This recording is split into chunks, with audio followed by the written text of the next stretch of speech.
Biologi ingin mempresentasikan mengenai hasil praktikum tentang praktek anaerob, enzim dan juga fotosintesis. Perkenalkan, nama saya Amelia Markyarwita. Nama saya Aurelia Syafa Pramelia. Nama saya Renita Putri. Nama saya Yudia Ramadhani. Nama saya Bagas Gani Artanda. Nama saya Dimas Alfiansa.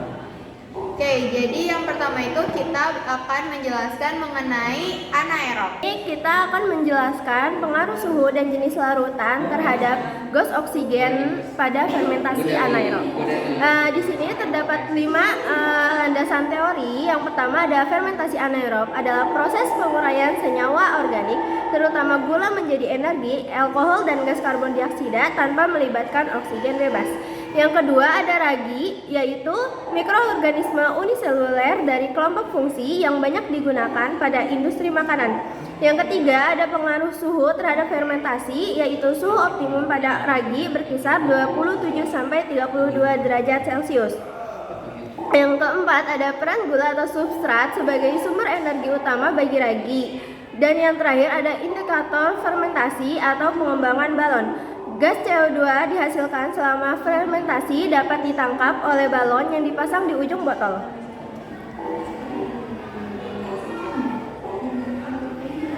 Oke, lalu selanjutnya ada latar belakangnya, yaitu fermentasi adalah satu proses metabolisme yang dilakukan oleh mikroorganisme, sedangkan anaerob adalah proses untuk menghasilkan energi tanpa menggunakan oksigen. Dan pada fermentasi anaerob kita menggunakan ragi. Ragi juga merupakan ragi akan menguraikan gula menjadi alkohol dan CO2. Gas CO2 yang dihasilkan dapat diamati melalui pengembangan balon pada botol yang diisi dengan bahan fermentasi yang berbeda.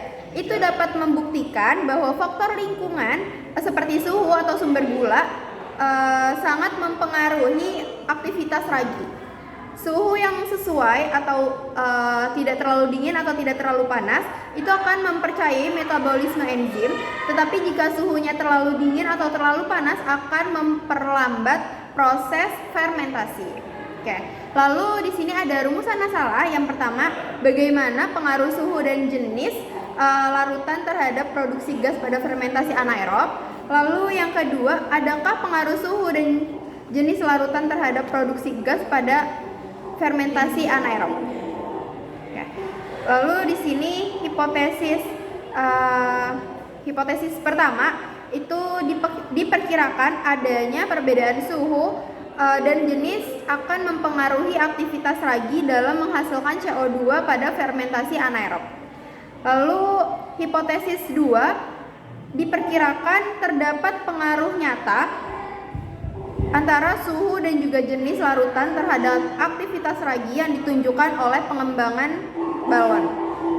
Oke, lalu selanjutnya ada tujuan. Yang pertama itu agar kami dapat mempengaruhi perbedaan hasil fermentasi anaerob pada ragi. Lalu yang kedua, agar dapat mempengaruhi bagaimana cara kerja fermentasi anaerob. Lalu yang terakhir, supaya kita juga dapat mempengaruhi pengaruh suhu, air dan juga jenis dalam proses fermentasi anaerob. Oke, di sini untuk alat dan bahannya itu, yang pertama kita memakai 2 botol bekas ukuran 600 ml. Lalu yang kedua itu ada ragi, yang ketiga ada gula pasir. Lalu selanjutnya ada air hangat dan juga air dingin. Yang terakhir kita juga ada balon. Oke, untuk cara kerjanya itu, langkah pertama kita menyiapkan alat dan bahan terlebih dahulu. Terdapat 2 botol bekas. Botol A diberikan larutan air hangat 250 ml dan juga ragi 2 sendok makan. Setelah itu ujung botol tersebut ditutup menggunakan botol. Oke, lalu botol B atau botol kedua itu diberikan larutan air biasa sebanyak 250 ml, lalu juga dicampur dengan gula 2,5 sendok makan dan juga ragi 2 sendok makan. Ujung botolnya juga kita taruh balon, lalu kita diamkan sambil kita amati selama 10 menit hingga 10 menit sekali dalam durasi 1 1 jam ya? Oh, 2 jam. 2 jam untuk melihat bagaimana reaksi fermentasi anaerob dengan melihat balon yang mengembang. Nah, untuk hasil pengamatannya di 10 menit pertama itu, balon A belum menunjukkan reaksi apapun, sedangkan balon B juga sama belum memberikan reaksi apapun. Lalu 10 menit kedua itu botol A belum memberikan reaksi sama sekali. Kalau botol B itu sudah mulai muncul buih-buih pada sekitaran pinggir botol. Lalu 10 menit ketiga itu botol A masih belum memberikan reaksi apa-apa, sedangkan botol B sudah oksigen sudah mulai bekerja. Lalu 10 menit keempat untuk botol A residu itu mulai turun dan mengendap di bawah memisah dengan air di atasnya. Jadi terdapat 2 lapisan yang berbeda antara bagian bawah dengan bagian airnya. Oke, untuk botol B-nya balon sudah terisi dengan oksigen sehingga balon ini sudah tegak dan mengembang, tapi masih belum terlalu besar. Oke, lalu 10 menit kelima itu botol A mulai ada endapan di bagian bawahnya, jadi dia benar-benar mengembang memisah antara residu dan juga airnya. Untuk botol B itu ukuran balon semakin besar karena bertambahnya oksigen. Lalu saya akan membacakan analisis dan pembahasannya. Menurut pengamatan yang sudah kita lakukan, botol A yang berisi larutan ragi dan juga air hangat menunjukkan bahwa balon tidak mengembang secara signifikan. Hal ini ditunjukkan bahwa proses fermentasi anaerob sangat lambat. Salah satu penyebabnya mungkin karena tidak adanya substrat atau gula yang cukup untuk ragi melakukan metabolisme. Sementara itu di botol B yang berisi larutan air dingin, ragi dan juga gula menunjukkan balon sangat mengalami pengembangan yang sangat cukup besar. Meskipun terdapat air yang suhunya dingin dan menyebabkan memperlambat metabolisme ragi, tetapi keberadaan gula sangat berpengaruh sebagai sumber energi utama membuat proses fermentasi itu dapat tetap berlangsung. Ragi memecah gula menjadi etanol dan CO2 sehingga gas CO2 terkumpul di dalam balon dan mengembang. Hasil ini menunjukkan bahwa keberadaan gula memiliki pengaruh yang sangat penting dan dominan terhadap terjadinya fermentasi dibandingkan dengan suhu. Walaupun suhu juga berperan sangat aktif dalam menentukan kecepatan proses. Kesimpulannya adalah, jadi berdasarkan penelitian yang sudah kita lakukan, kita dapat menyimpulkan bahwa suhu dan juga jenis larutan sangat berpengaruh pada fermentasi anaerob. Botol A yang berisi air hangat dan juga ragi tidak menunjukkan pengembangan balon yang signifikan, sedangkan botol B yang berisi air dingin, ragi dan juga gula menunjukkan bahwa pengembangan balon itu sangatlah maksimal dan besar. Hal ini menunjukkan bahwa gula sangat berpengaruh pada fermentasi anaerob sebagai sumber energi terhadap aktivitas fermentasi. Di sini saya akan menjelaskan isi dari jurnal cara kerja enzim. Yang pertama ada di landasan teori. Enzim adalah biomolekul yang berfungsi sebagai katalisator. Artinya enzim itu berfungsi untuk mempercepat laju reaksi tanpa terlibat secara permanen dalam proses tersebut. Nah, enzim ini terdiri dari protein dan memiliki struktur 3 dimensi yang spesifik yang sangat penting untuk fungsi katalisisnya. Aktivitas enzim juga dipengaruhi oleh berbagai faktor termasuk suhu, pH, dan juga konsentrasi substrat. pH adalah ukuran keasaman atau kebasahan suatu larutan. Setiap enzim memiliki rentan pH optimal di mana aktivitasnya paling tinggi. Ketika pH berada di luar rentang ini, struktur enzim dapat terdenaturasi atau rusak, yang mengakibatkan penurunan aktivitas. Asam dan basa dapat mempengaruhi ikatan hidrogen dan interaksi hidrofobik dalam enzim, yang pada gilirannya dapat mengubah bentuk aktif enzim, dapat mempengaruhi kemampuannya untuk mengikat substrat. Kemudian ada di latar belakang. Dalam berbagai proses biokimia, enzim memainkan peran penting dalam metabolisme sel. Pengetahuan tentang bagaimana pH mempengaruhi aktivitas enzim sangat penting, terutama dalam konteks industri, makanan, dan juga farmasi. Nasi sebagai sumber karbohidrat yang umum mengandung enzim amilase yang berperan dalam proses pencernaan. Penelitian ini bertujuan untuk mengeksplorasi pengaruh pH terhadap aktivitas enzim amilase pada nasi, dengan harapan dengan memberikan wawasan yang lebih dalam tentang bagaimana kondisi lingkungan mempengaruhi reaksi biokimia. Yang ketiga itu ada rumusan masalah. Bagaimana pengaruh pH asam dan basa terhadap waktu kerja enzim amilase pada nasi? Yang kedua, apakah terdapat perbedaan signifikan dalam waktu kerja enzim pada kondisi pH yang berbeda? Yang hipotesis yang nol adalah tidak ada pengaruh signifikan dari asam dan basa terhadap waktu kerja enzim amilase pada nasi.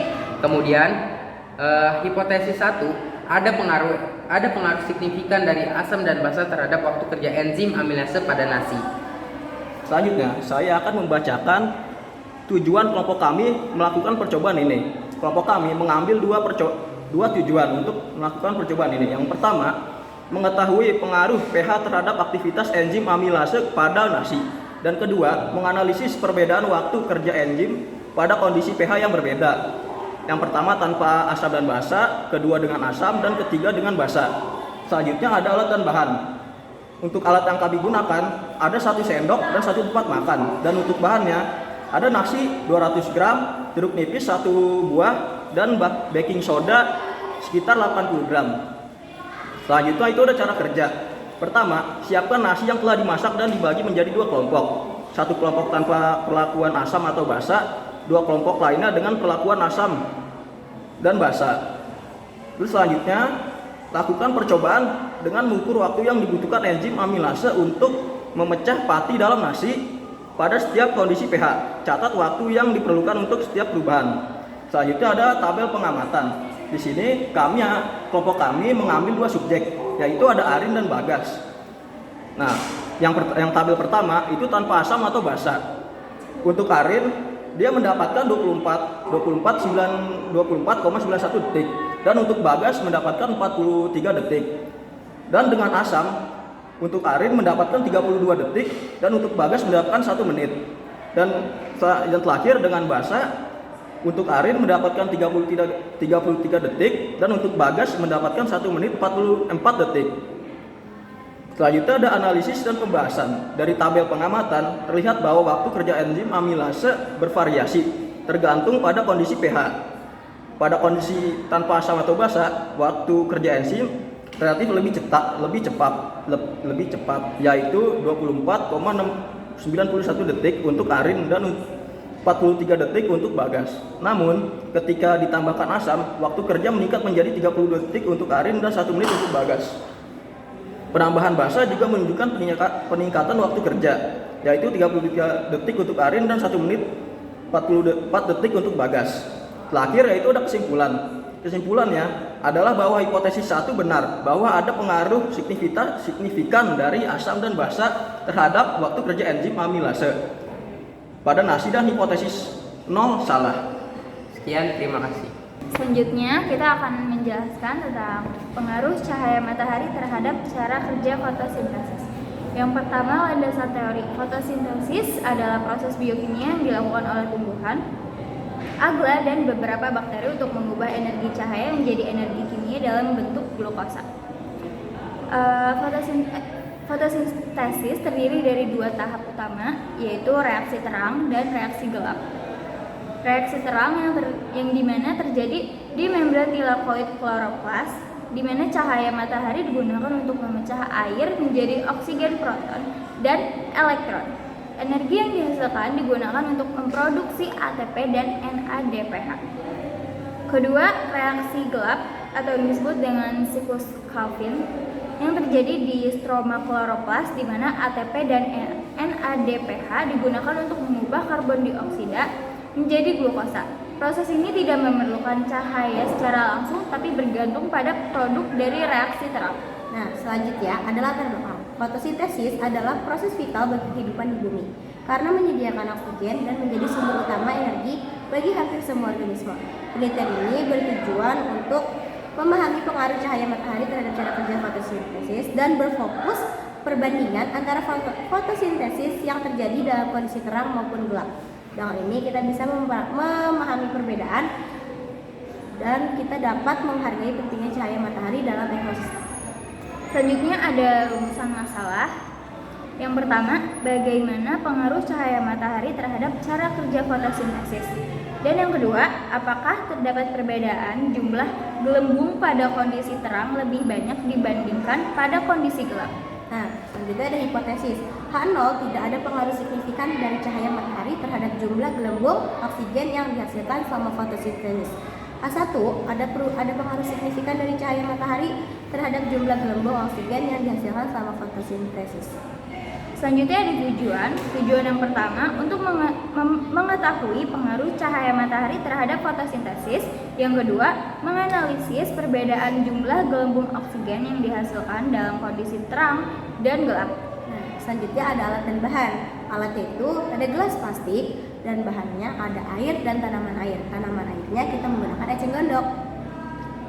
Nah, selanjutnya ada cara kerja. Cara kerja yang pertama yaitu persiapan alat dan bahan. Siapkan tanaman air seperti Elodea dalam 2 wadah terpisah. Satu wadah akan ditempatkan di bawah cahaya matahari, yaitu kondisi terang, dan wadah lain.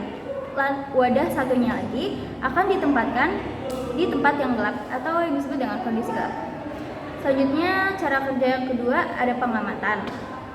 Amati dan catat jumlah gelembung oksigen yang dihasilkan selama 5 menit untuk masing-masing kondisi. Pastikan untuk melakukan pengamatan secara bersamaan untuk menghindari variabel lain yang dapat mempengaruhi hasil.